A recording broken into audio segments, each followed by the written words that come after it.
এবং খুবই স্পষ্ট ভাষায় বলতে গেলে এই বাংলাদেশের প্রথম স্বৈরাচার ছিল শেখ মুজিব।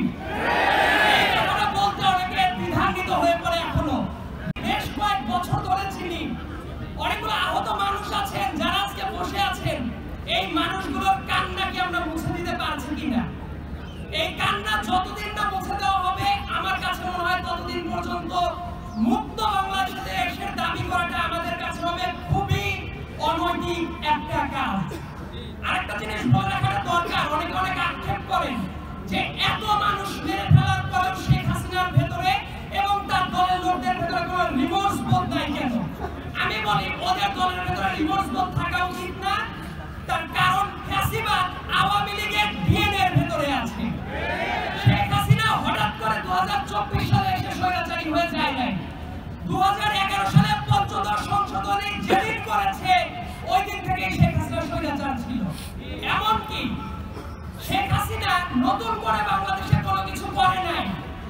এই দেশের তরুণ প্রজন্মকে একটা জিনিস ভুলিয়ে দেওয়া হয় 72 থেকে শুরু করে 1975 সালের ইতিহাস। এবং খুবই স্পষ্ট ভাষায় বলতে গেলে এই বাংলাদেশের প্রথম স্বৈরাচার ছিল শেখ মুজিব। এই কথাটা বলতে অনেকে দ্বিধান্বিত হয়ে পড়ে এখনো। ভোট চুরি বাংলাদেশে শেখ হাসিনা প্রথম করে নাই। 1973 সালে 7 মার্চের ইলেকশনে ভোট চুরি হয়। গুম, খুন, প্রশাসনিক দৌরাত্ম্য, প্রশাসনিক লুটপাট, এই একটা কাজও শেখ হাসিনার হাত দিয়ে শুরু করা না। প্রত্যেকটা কাজ শেখ মুজিবের হাত দিয়ে শুরু করা এবং এটাকে শিল্পের পর্যায়ে নিয়ে গেছে শেখ হাসিনা। এই যে এত চেতনার কথা বলে, মুক্তিযুদ্ধের চেতনা, অমক চেতনা, তমক চেতনা, মুক্তিযোদ্ধাদের পরে কি শেখ হাসিনা সিম্পাথি দেখিয়েছে কখনো?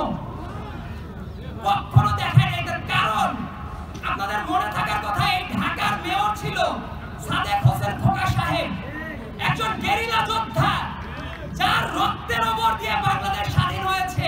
সেই সাদেক হোসেন খোকাকে স্বাধীন বাংলাদেশে এসে মরার সুযোগ দেয় নাই ওই স্বৈরাচারী শেখ হাসিনা।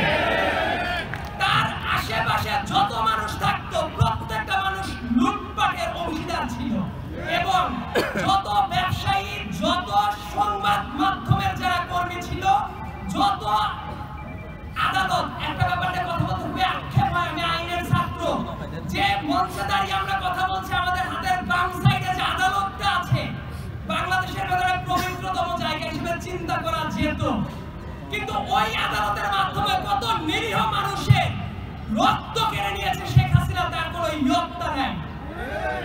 এবং বাংলাদেশে মাঝে মাঝে বলা হয় না যে এদের অফিসারের মাত্রাটা কেমন? আমার কাছে মনে হয় জার্মানির নাজি পার্টির চেয়েও ভয়ার্থভাবে আবির্ভূত হয়েছিল শেখ হাসিনা। এবং সামনের দিনে আমাদের একটা চ্যালেঞ্জ আছে যে জাতিগতভাবে আমরা ঐক্যটা ধরে রাখতে পারি কিনা। তবে এই জায়গায় এসে আমি একটা ব্যাপার সুনিশ্চিত, সামনে বাংলাদেশে এক থাকবে। এই জায়গায় দাড়ি টুপিওয়ালা মানুষ আছেন, শার্ট প্যান্ট পরা মানুষ আছেন, নারী পুরুষ সবাই আছে, বাংলাদেশের পতাকাটাও আছে। এই ঐক্যটা ধরে রাখা দরকার। সবাই থাকবে এই বাংলাদেশে, সবাই রাজনীতি করতে পারবে। শুধুমাত্র শেখ হাসিনা এবং তার সাঙ্গপাঙ্গরা এই বাংলাদেশে আর পুনর্বাসিত হতে পারবে না। নিশ্চিত করা আমাদের অত্যন্ত জরুরি এবং এই ব্যাপারটা নিশ্চিত করা আমাদের সবার পবিত্র আমানত। এই বলে আমি এবার সংক্ষিপ্ত বক্তব্য শেষ করছি। ধন্যবাদ সবাইকে। বেশ কয়েক বছর ধরে চিনি অনেকগুলো আহত মানুষ আছেন যারা আজকে বসে আছেন। এই মানুষগুলোর কান্না কি আমরা মুছে দিতে পারছি কিনা? এই কান্না যতদিন না মুছে দেওয়া হবে আমার কাছে মনে হয় ততদিন পর্যন্ত মুক্ত বাংলাদেশের দাবি করাটা আমাদের কাছে হবে খুবই অনৈতিক একটা কাজ। আরেকটা জিনিস বলে রাখাটা দরকার, অনেকে অনেক আক্ষেপ করেন যে এত মানুষ মেরে ফেলার পরেও শেখ হাসিনার ভেতরে এবং তার দলের লোকদের ভেতরে কোনো রিমোর্স বোধ নাই কেন? আমি বলি ওদের দলের ভেতরে রিমোর্স বোধ থাকা উচিত না। তার কারণ ফ্যাসিবাদ আওয়ামী লীগের ডিএনএর ভেতরে আছে। শেখ হাসিনা হঠাৎ করে 2024 সালে এসে স্বৈরাচারী হয়ে যায় নাই। 2011 সালে পঞ্চদশ সংশোধনী যেদিন করেছে ওই দিন থেকে শেখ হাসিনা স্বৈরাচার ছিল।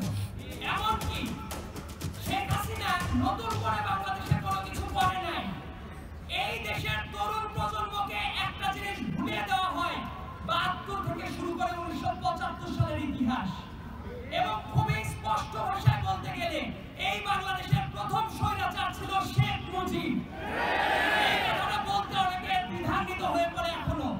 ভোট চুরি বাংলাদেশে শেখ হাসিনা প্রথম করে নাই। 1973 সালে 7 মার্চের ইলেকশনে ভোট চুরি হয়। গুম, খুন, প্রশাসনিক দৌরাত্ম্য, প্রশাসনিক লুটপাট, এই একটা কাজও শেখ হাসিনার হাত দিয়ে শুরু করা না। প্রত্যেকটা কাজ শেখ মুজিবের হাত দিয়ে শুরু করা এবং এটাকে শিল্পের পর্যায়ে নিয়ে গেছে শেখ হাসিনা। এই যে এত চেতনার কথা বলে, মুক্তিযুদ্ধের চেতনা, অমক চেতনা, দমক চেতনা, মুক্তিযোদ্ধাদের পরে কি শেখ হাসিনা সিম্পাথি দেখিয়েছে কখনো? কখনো দেখায় নাই। এটার কারণ আপনাদের মনে থাকার কথা, এই ঢাকার মেয়র ছিল সাদেক হোসেন খোকা সাহেব, একজন গেরিলা যোদ্ধা যার রক্তের ওপর দিয়ে বাংলাদেশ স্বাধীন হয়েছে। সেই সাদেক হোসেন খোকাকে স্বাধীন বাংলাদেশে এসে মরার সুযোগ দেয় নাই ওই স্বৈরাচারী শেখ হাসিনা। তার আশেপাশে যত মানুষ থাকতো প্রত্যেকটা মানুষ লুটপাটের অংশীদার ছিল এবং যত ব্যবসায়ী, যত সংবাদ মাধ্যমের যারা কর্মী ছিল, যত আদালত, একটা ব্যাপারে কথা বলতে হবে, আক্ষেপ হয়, আমি আইনের ছাত্র, যে মঞ্চে দাঁড়িয়ে আমরা কথা বলছি, আমাদের হাতের বাম সাইডে যে আদালতটা আছে বাংলাদেশের ভেতরে পবিত্রতম জায়গা হিসেবে চিন্তা করা যেত, কিন্তু ওই আদালতের মাধ্যমে কত নিরীহ মানুষের রক্ত কেড়ে নিয়েছে শেখ হাসিনা, তার কোনো ইয়ত্তা নেই। এবং বাংলাদেশে মাঝে মাঝে বলা হয় না যে এদের অভিযানের মাত্রাটা কেমন? আমার কাছে মনে হয় জার্মানির নাজি পার্টির চেয়েও ভয়ার্ত ভাবে আবির্ভূত হয়েছিল শেখ হাসিনা। এবং সামনের দিনে আমাদের একটা চ্যালেঞ্জ আছে যে জাতিগতভাবে আমরা ঐক্যটা ধরে রাখতে পারি কিনা। তবে এই জায়গায় এসে আমি একটা ব্যাপার সুনিশ্চিত, সামনে বাংলাদেশে এক থাকবে। এই জায়গায় দাড়ি টুপিওয়ালা মানুষ আছেন, শার্ট প্যান্ট পরা মানুষ আছেন, নারী পুরুষ সবাই আছে, বাংলাদেশের পতাকাটাও আছে। এই ঐক্যটা ধরে রাখা দরকার। সবাই থাকবে এই বাংলাদেশে, সবাই রাজনীতি করতে পারবে। শুধুমাত্র শেখ হাসিনা এবং তার সাঙ্গপাঙ্গরা এই বাংলাদেশে আর পুনর্বাসিত হতে পারবে না। নিশ্চিত করা আমাদের অত্যন্ত জরুরি এবং এই ব্যাপারটা নিশ্চিত করা আমাদের সবার পবিত্র আমানত। এই বলে আমি আমার সংক্ষিপ্ত বক্তব্য শেষ করছি। ধন্যবাদ সবাইকে।